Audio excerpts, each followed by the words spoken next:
میرے پاکستانیوں، ابن خلدون جو دنیا مانتی ہے کہ جو ماڈرن ہسٹری ہے، جو جس طرح ماڈرن تاریخ لکھی گئی، اس کو باپ مانتے ہیں کہ وہ سب سے پہلے اس نے تاریخ کو صحیح معنی میں لکھنا شروع کیا۔ تو ابن خلدون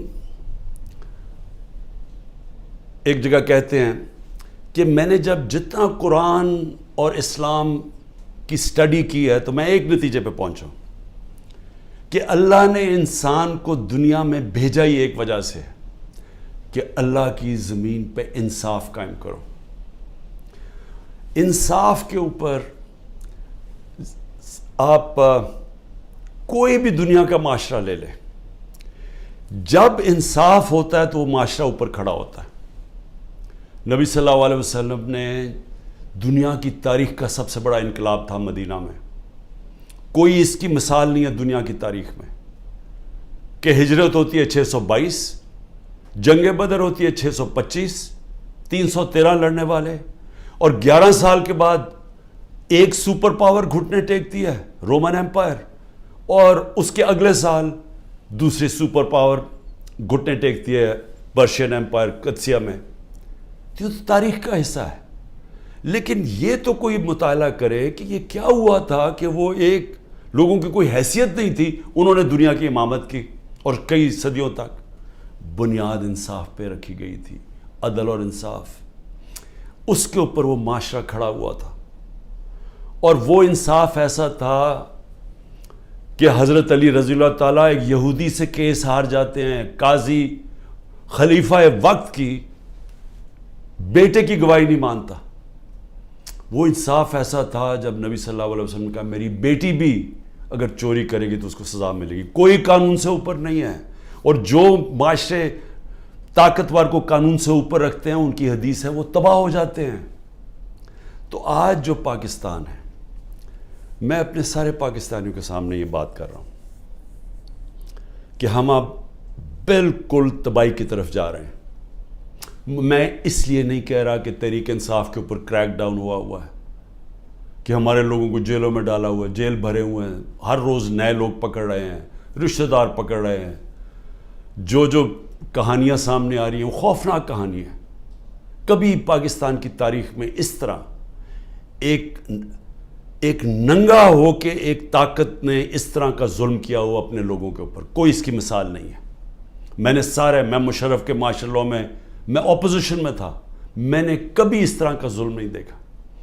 تو یہ جو انصاف کی دھجیاں اڑائی گئی ہیں اور یہ طاقت کی حکمرانی، جنگل کا قانون قائم کیا گیا ہے، میں سب سے پہلے 2-3 چیزیں کہنا چاہتا ہوں، اور میں پھر اپنی ساری قوم کو یہ بتانا چاہتا ہوں کہ ہم جا کدھر رہے ہیں۔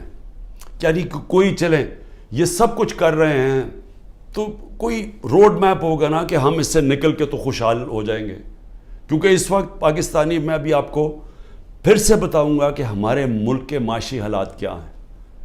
تو جس طرح ملک معاشی طور پہ تباہی کی طرف جا رہا ہے تو کوئی تو روڈ میپ ہوگا نا کہ یہ جو ظلم کیا جا رہا ہے، یہ جو پوری جماعت کو ختم کرنے کی کوشش کی جا رہی ہے، کہ اس کا کوئی ملک کو تو کوئی فائدہ ہو نا۔ تو میں سب سے پہلے میں یہ چیزیں اس لیے کہنا چاہتا ہوں کہ میں یہ کبھی یہ سوچتا نہیں تھا کہ میرے ملک میں اس طرح کی چیزیں ہوں گی۔ جیسی بھی حکومتیں آئی ہیں، ایوب خان کا مارشل لاء آیا، ضیاء الحق کا آیا، سنا بڑا پیپلز پارٹی پہ سخت مارشل لاء تھا، لیکن جو پیپلز پارٹی کے معراج محمد خان تھے وہ مجھے بتاتے تھے، کیونکہ وہ ہماری جماعت میں ایک وقت پہ ہم نے ان کو سیکرٹری جنرل بنایا تھا، تو وہ مجھے بتایا کرتے تھے کہ ضیاء الحق کے زمانے میں کیا تھا، اور مشرف کا میں آپ کو خود بتا دیا، کبھی اس طرح کا ظلم نہیں ہوا۔ سب سے پہلے تو خواتین کے اوپر کبھی ایسا ظلم نہیں ہوا، کبھی چادر اور چار دیواری کو اس طرح بے شرمی سے، یعنی کبھی اس کو انہوں نے چادر اور چار دیواری کا جو احترام ہوتا ہے اس کو تباہ نہیں کیا گیا۔ عورتوں کے اوپر ہی میں کبھی اپنی زندگی میں نے نہیں دیکھا کہ ہمارے ملک میں عورتوں سے یہ برتاؤ کیا جو کیا جا رہا ہے آج، صرف اس لیے کہ وہ وہ یہی نہیں تحریک انصاف کی کوئی ممبرز ہوں یا کوئی آفس بیرر ہو، جو ٹویٹ بھی کرتی ہیں، جو حمایتی بھی ہیں، جو ووٹر بھی ہیں، ان کا بھی پتہ چلتا ہے، ان کو پکڑ لیتے ہیں۔ تو ایک اسلم اقبال نے ایک لیٹر لکھا ہے، یہ جو سی سی پی او ہے اور یہ آئی جی ہے اور یہ جو چیف منسٹر ہے اس وقت پنجاب کا، یہ پڑھنے والا ہے، میں نے اس کو آج ٹویٹ بھی کیا ہے۔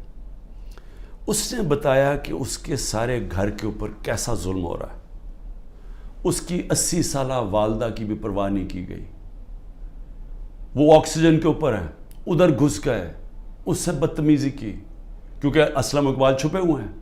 ان کے بھائیوں سے کیا کیا، کاروبار سے کیا کیا، کاروبار بند کر دیے، بھائیوں کے گھروں میں چلے گئے، ایک بھائی کا جو باہر سے کوئی اس کا بیٹا آیا ہوا تھا، اس کو جا کے الیکٹرک شاک لگائے، اس کا بازو نہیں کام کر رہا، وہ دبئی میں علاج کروا رہا ہے۔ یعنی سارے خاندان کو، ان کی بزنس کو جس طرح انہوں نے صرف اس لیے کہ میاں اسلم کسی طرح نکل کے اور کہہ دے کہ میں 9 مئی کے خلاف ہوں اور میں فوج کے ساتھ ہوں اور میں پی ٹی آئی چھوڑ رہا ہوں، اس کے لیے یہ سارا کچھ کیا جا رہا ہے۔ حماد اظہر کے میاں اظہر ایک پاکستان کی پنجاب کی سیاست میں ایک وہ عزت دار نام ہے جس کی سب اس کے مخالف بھی تعریف کرتے ہیں۔ 84 سال کے میاں اظہر جن کو کئی بیماریاں ہیں، ان کی طبیعت نہیں ٹھیک، ان کو اٹھا کے لے گئے کیونکہ حماد اظہر نہیں تھا۔ باقی لوگوں کے گھروں میں گھس کے، یعنی جو میں کہانیاں سن رہا ہوں، کراچی کے اندر بھی بات ہو رہی تھی، کراچی میں تو کچھ ہوا ہی نہیں، کراچی میں کیوں جا کے لوگوں کو اٹھانا شروع کر دیا، کراچی کے اندر وہیں چھاپے پڑ رہے ہیں، لوگوں کو جیلوں میں ڈال رہا ہے، اور وہاں بیٹھا ہوا آصف زرداری جو ساری زندگی اس نے صرف ایک کام کیا ہے، مخالفوں کو کرش کیا ہے، مخالفوں کو ختم کیا ہے، جھوٹے کیسز، اور جو خریدا جاتا ہے اس کو خرید لیتا ہے، باقی ساروں کو وہ ختم کرتا ہے جو مافیاز کرتے ہیں۔ وہاں ظلم کیا جا رہا ہے، ہر ایک کے اوپر ایف آئی آر ہے، لوگ چھپے ہوئے ہیں، اور صرف ایک طریقہ کہ آپ جناب پارٹی چھوڑ دیں تب وہ ٹھیک ان کو نکل جاتے ہیں۔ یہ بھی سوچ لیں کہ آج ہمارے انصاف کے نظام، یعنی یہ کیسے کوئی اس طرح کہ آپ کے اوپر ہر قسم کا کیس ہے، دہشت گردی کا سب کیس لگا ہوا ہے، جیسے ہی آپ نے کہا میں پارٹی چھوڑا ہوں کیسز ختم۔ تو یہ کیا ہماری عدلیہ، ہماری لیگل کمیونٹی یہ نہیں دیکھ رہی کیا ہو رہا ہے؟ کیونکہ یہ تو سارے دنیا میں کسی بھی قانون یہ اجازت نہیں دیتا۔ تو اس کے علاوہ، ان کے علاوہ میں صرف یہ بتانا چاہتا ہوں کہ کراچی کے اندر جس طرح لوگوں کو انہوں نے جیلوں میں ڈالا ہوا ہے، اور جو مجھے سب سے زیادہ تکلیف ہے کہ جو ہمارے لوگوں کو، اگر جیل کے اندر جگہ 20 لوگوں کی ہے تو وہاں 60 لوگ بھرے ہوئے ہیں، وہ سو بھی نہیں سکتے، کئیوں کو کھڑا ہونا پڑتا ہے، کوئی سوتے ہیں، کھانا نہیں صحیح دیتے، کئیوں نے جس طرح کا کھانا دیا وہ لوگ کھانا نہیں کھا سکتے، کئیوں کے پیٹ خراب ہو گئے ہیں۔ یعنی ان کنڈیشنز کے اندر سیاسی ورکرز کو رکھا ہوا ہے، جو سب سے شرمناک بات ہے، کیونکہ کوئی مجرم نہیں ہے یہاں، اتنے بڑے مجرم جنہوں نے اربوں روپے کا اس ملک کو نقصان کر کے پھر منی لانڈرنگ کر کے ملک سے پیسہ باہر بھیجا ہوا ہے، کیا ان کی ایسی ٹریٹمنٹ کسی کی تھی؟ کیسز تو پرانے بنے ہوئے تھے، کیا کسی کو ایسے رکھا گیا تھا؟ تو یہ سارا پلان بنا ہوا ہے صرف ایک پارٹی کو ختم کرنے کے لیے۔ تو یہ پارٹی کو ختم کرتے کرتے کیا یہ جو اس وقت طاقت میں بیٹھے ہوئے ہیں ان کو اندازہ ہے کہ یہ پاکستان سے کیا کر رہے ہیں؟ کیونکہ ملک، دنیا میں ملک کھڑا ہوتا ہے رول آف لا پہ، جس وقت اس ملک کا رول آف لا ختم ہوتا ہے اس کو بنانا ریپبلک کہتے ہیں۔ ہمارا ملک اب بنانا ریپبلک ہے، جدھر کوئی قانون نہیں ہے، جدھر کمزور کو کوئی طاقتور سے اس وقت تحفظ دینے والا نہیں ہے۔ میں تو صرف سلام کرتا ہوں ان ججز کو کہ وہ سارے پریشر کے باوجود آج وہ پھر بھی کھڑے ہیں، لیکن پوری طرح پریشر ڈالا ہوا ہے ججز کے اوپر۔ اور میں پھر سے بتاؤں کہ اس طرح کا کوئی نیچے نہیں گرتا، ان کی فائلیں بنائی ہوئی ہیں، کوئی ہر کس بلیک میل کرنے کے لیے کہ جی آپ کی ہمیں، بچوں پہ آ گئے ہیں، گھروں پہ آ گئے ہیں، خواتین کے اوپر آ گئے ہیں۔ میں نے ایک بتایا بھی کہ ہمارے ممبر نے چھوڑی پارٹی تو اس نے کہا جی میں یہ برداشت نہیں کر سکتا، اب تک تو میری بزنس پہ تھا، اب میرے گھر پہ پہنچ گئے، ہماری عورتوں پہ پہنچ گئے، میں نہیں برداشت کر سکتا۔ تو اس لیول کے اوپر اس وقت اس ملک میں ظلم ہو رہا ہے۔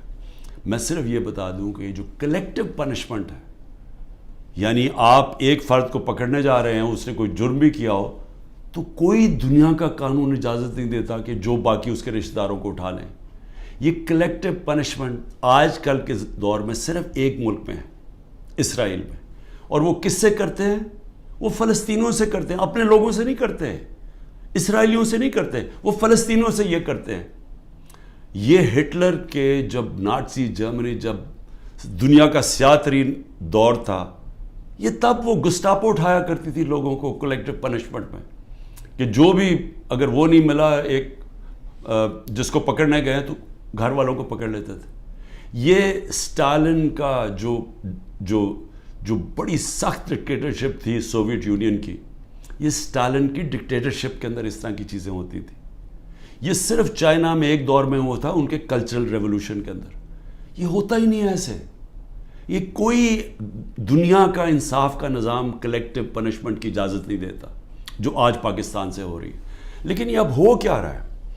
ایک پارٹی کو ختم کرتے ہوئے کہ جی عمران خان کے اوپر کانٹا ڈال دیا، تحریک انصاف کو جیتنے نہیں دینا الیکشن تب ہوں گے جب تحریک انصاف ختم ہو جائے گی، جو کرنے کی کوشش ہو رہی ہے۔ تو میں سوال پوچھتا ہوں کہ اس کے بعد کیا ہوگا؟ میری صرف جو طاقت میں بیٹھے ہیں ان سے سوال یہ ہے کہ اس کے بعد کیا ہوگا؟ اگر یہ سارے کام کر کے ملک کے قانون اور عدلیہ کی ساری کریڈیبلٹی ختم کر کے، انصاف کا نظام ختم کر کے، الیکشن کمیشن کی کریڈیبلٹی تو پہلے ہی ختم ہوئی تھی، اس کو جو استعمال کر رہے ہیں صرف ایک پارٹی کو ختم کرنے کے لیے، ایف آئی اے، وہ جس کو پکڑنا تھا، جس کے 16 ارب روپے کے پرائم منسٹر یہ شہباز شریف کے کیسز تھے، وہ تو ختم ہو گئے ہیں، لیکن تحریک انصاف کو ختم کرنے کے لیے وہ ایف آئی اے لگی ہوئی ہے، کوئی کریڈیبلٹی نہیں ہے۔ نیب کو صرف ایک مقصد سے لگایا ہوا ہے، کچھ ڈھونڈو اس کے اوپر، عمران خان کے اوپر، لوگوں کے اوپر، تاکہ کسی طرح ان کو ختم کیا جائے اور باقیوں کو کہو کہ پارٹی چھوڑ دیں۔ ان اداروں کی ساری کریڈیبلٹی ختم ہو چکی ہے۔ میڈیا نے بھی، اور جس طرح عدلیہ نے، یہ ایک پروسیس تھا، ایک جدوجہد کر کے ایک وکلا موومنٹ شروع ہوئی تھی 2007 میں، جس کی جدوجہد میں عدلیہ آزاد ہوئی تھی، اور لوگوں کو اعتماد تھا کہ اگر حکومت ہمارے پہ ظلم کرے گی تو عدلیہ کھڑی ہے راستے میں۔ وہ ختم ہوا ہے، اس کو سارا دن بدن اس کو ختم کرتے جا رہے ہیں کہ لوگوں کا اعتماد ہی اٹھ رہا ہے۔ ہماری پارٹی کا تو اعتماد ہی اٹھ گیا ہے کہ لوگوں کو نکلتے ہیں، جج آرڈر بھی کرتا ہے، کوئی سنتا ہی نہیں ہے جج کی۔ مجھے یہ بتائیں کہ میں نے آئین کو سامنے رکھتے ہوئے میں نے تب یہ فیصلہ کیا کہ ہم یہ پنجاب کی گورنمنٹ نہیں چلا سکتے، یہ گرانے کی کوشش کر رہے تھے، تو ہمارے پاس تو ایک کی میجورٹی سے گورنمنٹ ہماری بچی ہوئی تھی، ہم تو کام کر ہی نہیں سکتے تھے، سارا وقت کوشش ہو رہی تھی گورنمنٹ گرانے کے لیے، پیسہ چل رہا تھا، اوپر سے نامعلوم افراد پورا زور لگا رہے تھے گورنمنٹ گرانے کے لیے۔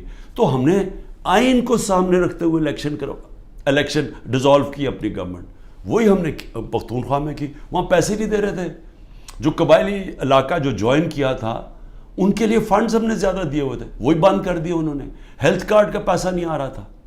تو جب ہم نے سوچا کہ ہم گورنمنٹ ہی نہیں چلا سکتے، ہم نے آئین کے مطابق، دنیا کی پارلیمنٹری ڈیموکریسی کی روایت کے مطابق، آئین کے مطابق ہم نے اپنی گورنمنٹ ڈیزالو کر دی۔ 90 دن میں الیکشن ہونا تھا، ہمیں تو کوئی الیکشن ہی نہیں ملا۔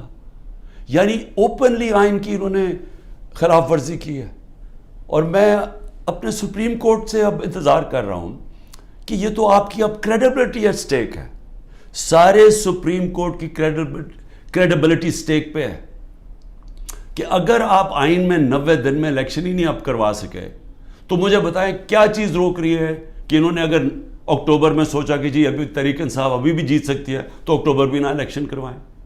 یہ تو سارا پاکستان کا جو جس کے اوپر بیس ہوتی ہے، دیکھیں جمہوریت بیس ہوتی ہے آئین کے اوپر، آئین کے مطابق قانون بنتے ہیں، تو جب ایک دفعہ آئین کی ختم ہو گئی، سپریم کورٹ کی ورڈکٹس کی پرواہ نہیں ہوئی، تو وہ بن جاتی ہے بنانا ریپبلک، اور بنانا ریپبلک کا کوئی مستقبل نہیں ہوتا جو میں اب یہ آپ کو بتانے لگا ہوں معاشی طور پہ. اور پھر میڈیا، اور میڈیا کا بھی ایک 20 سال کا سفر تھا. اس سے پہلے تو میڈیا بند تھا. اس سے پہلے تو صرف جو الیکٹرانک میڈیا تھا وہ تو صرف پی ٹی وی تھی. تو جنرل مشرف، اس کو داد دیں ہم کہ وہ ایک ڈکٹیٹر ہوتے ہوئے اس نے میڈیا کھول دیا، کیونکہ جنرل مشرف کے ساتھ سپورٹ تھی. لوگ تنگ تھے ان دونوں پارٹی سے. ان کی کرپشن دو دفعہ کرپشن میں گئی، لوگ تو تنگ تھے. تو لوگوں نے مشرف کو خوش آمدید اس کو ویلکم کیا. مشرف نے میڈیا کھول دیا، الیکٹرانک میڈیا. اور وہ پھر الیکٹرانک میڈیا نے شعور پیدا کیا پبلک کے اندر. میری پارٹی بنی کیونکہ مجھے موقع مل گیا الیکٹرانک میڈیا پہ جانے کے لیے، نہیں تو 2 پارٹی سسٹم ہے، تیسری پارٹی تو نہیں آتی.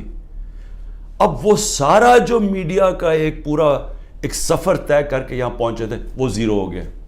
ایک حکم ملا ہے کہ عمران خان کا آپ نے نام نہیں دکھانا. یعنی جو سب سے بڑی پولیٹیکل پارٹی ہے، جس لیڈر کے اوپر اس وقت سب سے زیادہ پبلک اوپینین میں سپورٹ ہے، اس کو غائب کر دیا. تو دکھانا کیا پھر میڈیا پہ؟ اور پھر صحافی چپ کر کے. یعنی میں آج دیکھنا چاہتا تھا کہ کتنے میں دم ہے. کیا واقعی آپ آزادی رائے اور آزادی میڈیا کے ساتھ کھڑے تھے، یا آپ کو کتنوں کو صرف یہ آزادی رائے کے پیچھے چھپ کے ایجنڈاز کے اوپر کام کر رہے تھے، اور مالکان کے جو ایجنڈاز ہیں ان کے اوپر کام کر رہے تھے، اور مالکان ان سے فائدہ اٹھاتے ہیں. ان کو اتنا فائدہ اس سے نہیں ہوتا جو چینل سے ملتا ہے، ان کو جو بزنسز میں فائدہ ہوتا ہے. تو کتنے صحافی تھے جو ان ایجنڈاز پہ چل رہے تھے. اللہ کا کرم یہ ہے کہ دودھ کا دودھ پانی کا پانی ہو رہا ہے. اس مشکل وقت میں لوگوں کا پتہ چلتا جا رہا ہے، اور میڈیا کی پوری سمجھ آنی شروع ہو گئی ہے کہ میڈیا کدھر کھڑا ہے. اور لوگ سارے سوشل میڈیا پہ چلے گئے ہیں، اور سوشل میڈیا سے اب انفارمیشن لے رہے ہیں، کیونکہ اس قوم کو تو پتہ چل گیا کہ میڈیا اب سینسر ہو گیا بالکل. اور اس کے بعد جو اگلی بات کرتا ہوں کہ اب اس کے بعد ہماری اکانومی آ گئی، ہماری جمہوریت بھی ختم، جمہوری ادارے بھی ختم، صرف ایک پارٹی کو باہر رکھنے. لیکن جو سب سے بڑا اس وقت جو ملک کو خطرہ ہے وہ تو ہماری معیشت کا ہے. اکانومی ہماری بیٹھ گئی ہے. میں صرف پھر سے اپنی قوم کو بتانا چاہتا ہوں کہ اس وقت اکانومی کا حال کیا ہے. ہم جب چھوڑ کے گئے تھے 6.1% پہ ہماری اکانومی بڑھ رہی تھی، یعنی دولت میں اضافہ ہو رہا تھا ملک میں. اور میں پھر یہ کہوں کہ یہ پاکستان کی تاریخ میں پہلی دفعہ امریکی ڈالرز نہ آنے کے، جو کہ ایوب خان کے دور میں آئے، ضیاء کے دور میں آئے، مشرف کے دور میں آئے، تب گروتھ ریٹ اوپر تھی. یہ پہلی دفعہ ہے کہ 2 سال ہماری ایوریج 6% پہ اکانومی گزری، کوئی باہر سے ڈالر نہیں آ رہے تھے. آل راؤنڈ انڈسٹری اچھا کر رہی تھی، زراعت اچھا کر رہی تھی، سروسز میں اضافہ ہو رہا تھا. تو جب ملک اوپر جا رہا تھا 6% پہ، ادھر سے سازش کر کے ایک آدمی نے بند کمرے میں فیصلہ کر کے گورنمنٹ کرائی. اب آج دیکھیں ذرا کیا حالات ہیں.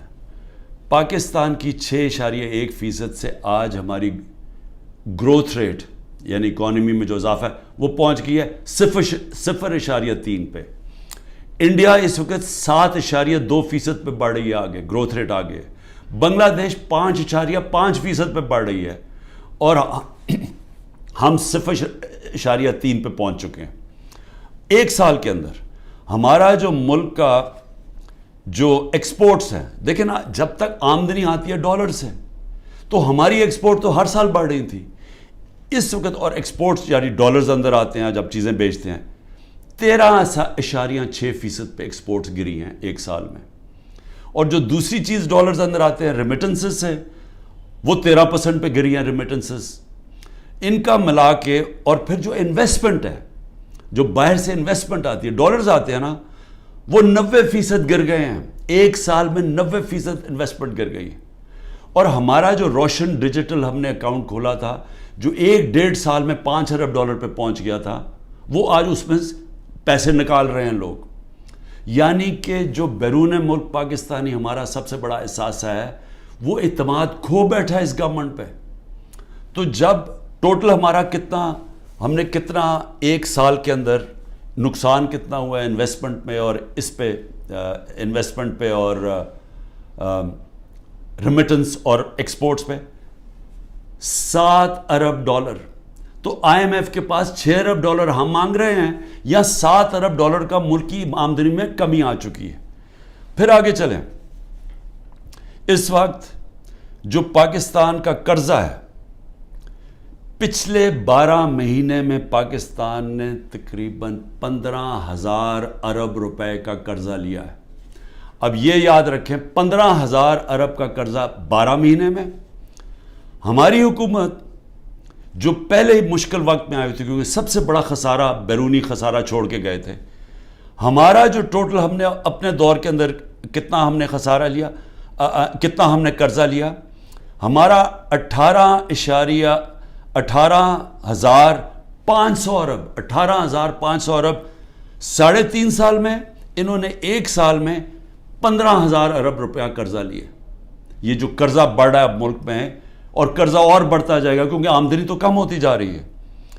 اس وقت جو عام آدمی کو سب سے زیادہ تکلیف دے رہی ہے وہ ہے مہنگائی, انفلیشن. ہم چھوڑ کے گئے تھے 12.4% پہ, آج پاکستان میں مہنگائی 38% پہ ہے. یہ ہماری 75 سالہ تاریخ میں سب سے زیادہ مہنگائی ہے.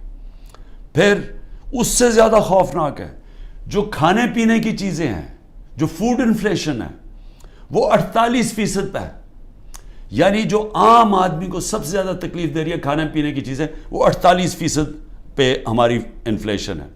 سری لنکا جس کا ہمارے سے زیادہ برا حال ہے وہ اپنی مہنگائی کم کر کے 25% پہ لے آیا ہے. یاد رکھیں سری لنکا میں لوگ سڑکوں کے اوپر آ گئے تھے مہنگائی کی وجہ سے, آج وہ 25% پہ آ گئی ہے جبکہ پاکستان کی مہنگائی 38% پہ پہنچ گئی ہے. اور پھر جو انٹرنیشنل جو قیمتیں جس کی وجہ سے ہمارے دور پہ مہنگائی لوگ کر رہے تھے, 30% کموڈٹی کی قیمت انٹرنیشنلی گری ہیں. یعنی تیل, جو انرجی پرائسز تھے, جو پام آئل تھا, یعنی جو ہم گھی منگواتے تھے وہ آج آدھی قیمت پہ ہے. لیکن اوورآل 30% دنیا میں یہ جو چیزیں مہنگائی بڑھا رہی تھی وہ کم ہو گئی ہیں اور پاکستان میں اب یہ بڑھتی جا رہی ہیں. اور پھر 2-3 اور چیزیں یہ ذرا آپ دیکھ لیں کہ ہمارے پاس کوئی اب روڈ میپ نہیں ہے کہ ہم نے 30 ارب ڈالر جون 2024 تک واپس کرنا ہے. ہمارے پاس کوئی روڈ میپ نہیں ہے کہ ہم نے تقریباً 1 سال میں 30 ارب ڈالر واپس کرنا ہے کیونکہ ڈالر کی جو انکم ہے وہ تو کم ہوتی جا رہی ہے. اور پھر سارے ہمارے اس وقت کم ہو گئے جو ہم نے ہمارا ریکارڈ ٹیکسز ہم نے اکٹھے کیے تھے وہ ریکارڈ ٹیکسز بھی نیچے چلے گئے ہیں اور ہماری جتنی بھی ٹارگٹس ہیں اس گورنمنٹ نے مس کر دی ہیں. جو اس وقت سود ہے وہ 21% ہے. تو انڈسٹری کیسے چلے گی؟ 21% سود پاکستان کی تاریخ میں سب سے زیادہ ہے. تو انڈسٹری کیسے چلے گی؟ اور پھر جو اس وقت سیل ہو رہی ہے ڈیزل کی, بجلی کی, سیمنٹ کی, وہ 20 سے 30% گر چکی ہے. اس کا مطلب بڑے طور پہ بے روزگاری آ رہی ہے, بے روزگاری آ چکی ہے. میں صرف اس کی آخر میں ڈاکٹر پاشا جو پاکستان میں سب سے بڑے اکانومسٹ مانے جاتے ہیں, بڑے نام ہیں ان کا, وہ کہہ رہے ہیں کہ 1 سال میں 10 کروڑ لوگ غربت کی لکیر سے نیچے گئے ہیں. اور وہ کہتے ہیں کہ 75 سالہ پاکستان کی تاریخ میں یہ سب سے برے حالات ہیں. تو میں اب پوچھتا ہوں کہ یہ لوگ جو کوشش ساری کی جا رہی ہے تحریک انصاف کو ہٹانے کی, وہ انہی لوگوں کو تو واپس لانے کی کوشش کی جا رہی ہے. یہ لوگ جو 1 سال کے اندر ملک کی معیشت تباہ کر دی ہے, میں یہ سمجھنے کی کوشش کر رہا ہوں کہ یہ پھر واپس آ کے, کیونکہ اگر تحریک انصاف کو ختم کریں گے تو یہی لوگ ہوں گے نا, اور ان تھوڑے سے اور لوگوں کو, ریلو کٹوں کو اکٹھا کر کے آپ کوئی اور پارٹی میں دھکیل کے ہمارے لوگ توڑ کے کر دیں گے. تو چلیں یہی سوچ لیں کہ تحریک انصاف ختم ہو گئی تو پھر یہی لوگ واپس آئیں گے. میرا سوال یہ ہے کہ یہ لوگ آ کے پھر کیا کریں گے کہ اگر انہوں نے 1 سال میں ہماری معیشت کا بیڑا غرق کر کے رکھ دیا ہے, خود تو ان کو فرق ہی نہیں پڑا, یاد رکھیں ان کے پیسے ملک سے باہر پڑے ہیں، ان کے ڈالروں میں پیسے باہر پڑے ہوئے ہیں. یہ جو ملک نیچے جا رہا ہے، یہ جو مہنگائی ہو رہی ہے، یہ جو روپیہ گر رہا ہے، اس کی وجہ سے جو مہنگائی اور غربت آ رہی ہے، ان کو کوئی فرق نہیں پڑ رہا. میں یہ آج کہتا ہوں کہ جتنے بھی لوگ آج یہاں اوپر ہمارے ملک کے فیصلے کر رہے ہیں، ان کو کوئی فکر نہیں ہے پاکستان کی، کیونکہ ان کے پیسے ملک سے باہر پڑے ہیں. اگر ان کے ملک سے باہر پیسے پڑے ہیں، ان کو کوئی فرق نہیں پڑا. ان کو جب وقت آئے گا، مشکل وقت آیا، میں آج آپ کو لکھ کے دے رہا ہوں، ان سب نے ملک سے باہر بھاگ جانا ہے. کم از کم جو اسٹیبلشمنٹ ہے ایک کام تو کرے نا. ان سب جو یہاں آج فیصلے کر رہے ہیں، ایک کام کرے کہ ان سب کو ECL پہ ڈالے، اور ECL پہ تب تک ڈالے جب تک الیکشن نہیں ہو سکتا. کیونکہ اگر انہوں نے، ان کا سٹیک ہی پاکستان میں نہیں ہے، تو ان کو تو کوئی فرق نہیں پڑنے لگا ملک بیٹھ رہا ہے. ان کو تو، ان کے جب ڈالرز میں پیسے پڑے ہیں، روپیہ گر رہا ہے، ان کی تو دولت کو کوئی فرق نہیں پڑ رہا. لیکن پاکستانی تباہی کی طرف جا رہے ہیں. اور میں آج آپ کو اپنا آخر میں یہ بھی بتا دوں کہ یہ ملک ٹھیک ہوگا کیسے، اس دلدل میں سے نکلے گا کیسے. صرف ایک طرح نکلے گا کہ ہم اپنے اوورسیز پاکستانی، 10 کروڑ باہر پاکستانی بیٹھا. میں پھر سے آپ کو بتا دوں کہ صرف امریکہ کے اندر جو 16,000 پاکستانی امریکن ڈاکٹرز ہیں، ان کی جو سالانہ ان کی جو ویلتھ ہے وہ $200 ارب ہے. صرف 16,000 کی. جو ٹاپ اس وقت 10 پاکستان کے بزنس مین ہیں امریکہ میں، ان کی ورتھ $25 ارب ہے.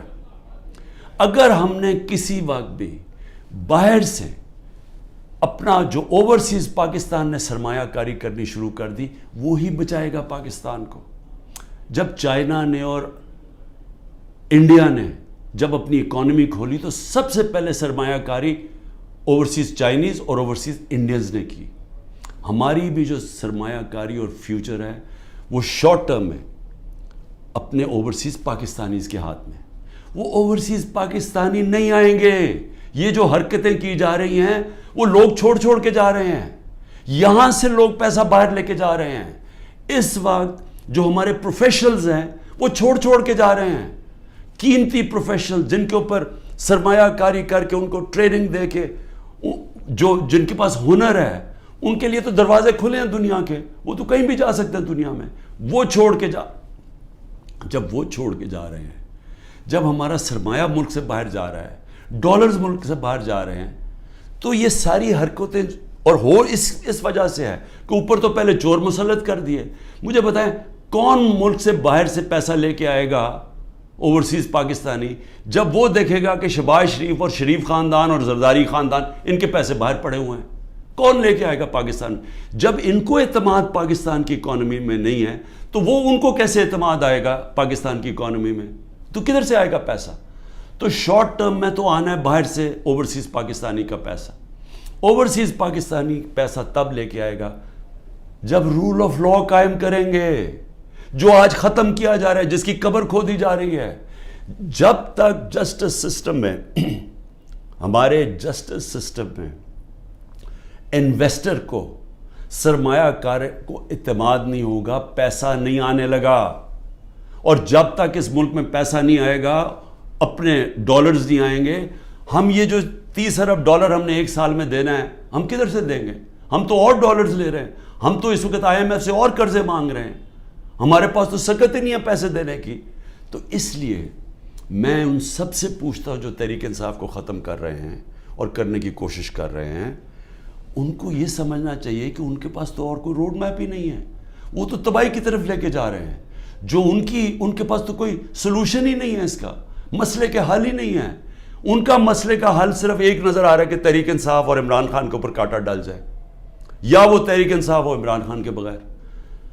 لیکن میں پھر آخر میں یہ کہنا چاہتا ہوں، یہ کبھی ہو ہی نہیں سکتا. اگر ملک کی سب سے بڑی جماعت جس کا پاس سب سے بڑا ووٹ بینک ہے، آپ جب اس کو جس طرح ختم کر رہے ہیں، آپ پاکستان کی جمہوریت ختم کر رہے ہیں.